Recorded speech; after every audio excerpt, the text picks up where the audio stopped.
Welcome back mga kalingap. Tayo ay update na naman dito po sa atin pong patuloy na pagsubaybay dito po sa tatlong magkakapatid na nung una ay binansagan, subalit ngayon ay may bagong bansag sa kanila. Ito pong Tres Marias. Ito makikita natin dito sa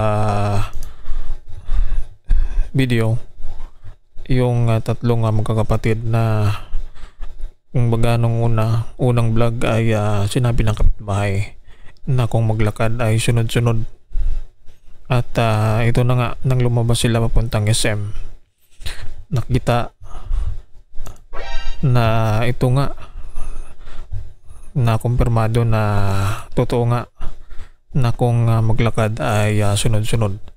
Nakita natin na ito pong ipanganay ang nasa unahan, sunod yung pangalawa, at ang pangatlo ay nasa likod. Sunod-sunod nga sila maglakad. Kaya yung bansag sa kanila nung una ay yun nga yung sabi ng kapitbahay. At meron pang natuklasan ito pong si Kalinga Prab dito po sa tatlong magkakapatid na ito. Ang natuklasan sa kanila ng pinuntahan ni Kalinga Prab, ito pong magkakapatid, nang sila po ay niyaya na lumabas doon po at nang gumala sa SM ay natuklasan na ito pong magkakapatid na ito ay magkaroon ng hindi nasama ang isa pang kapatid. Itong kapatid nila na lalaking bunso, doon pala na magalaman na ito pong kapatid na bunso ay ayaw sumama sa kanila at natuklasan na doon po nagtatago doon po sa kubo ito pong bunsong kapatid na lalaki.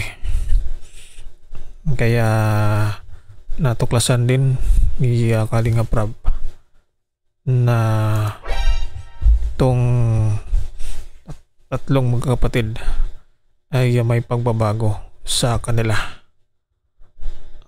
Itong pagbabago na ito yung pinakamayayain sa lahat na ayaw nga magsalita. Si Bea, si Chris, Bea Melissa, si Chris yung panganay, ito yung nakapagsasalita kung kakausapin. Yung pangalawa ay nagsasalita din, pero itong pangatlo ay napansin na hindi nagsasalita. Ngayon napansin nila na nagsasalita na rin itong pangatlo. Kaya may pagbabago dito po sa magkakapatid na ito. Ito nga, nagpasalamat nga ito pong tatlo sa pasyal sa kanila ng Kalingap ni Kalinga Prab. At ito pong ina nagpasalamat din sa tulong ng Team Kalingap kung sila ay mapasyal at nabibinilan ng mga gamit. Kaya unti-unti na rin na nagbabago ito pong tatlong magkakapatid na ito. Kaya dapat pa rin na ma-expose sila sa maraming tao. Abangan natin ang sunod na update dito po sa magkakapatid. Ang sunod nating update kung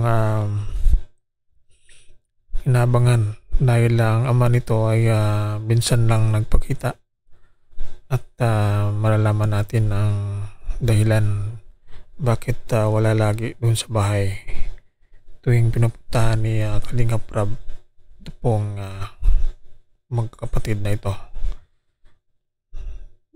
Ito sa ating update. Maraming salamat sa pagsubaybay. Baka natin ang sunod na update sa ating channel. Sunod na mga reaksyon sa atin pong reaction video dito po sa Team Kalingap, mga videos galing po kay Kalingap Rob.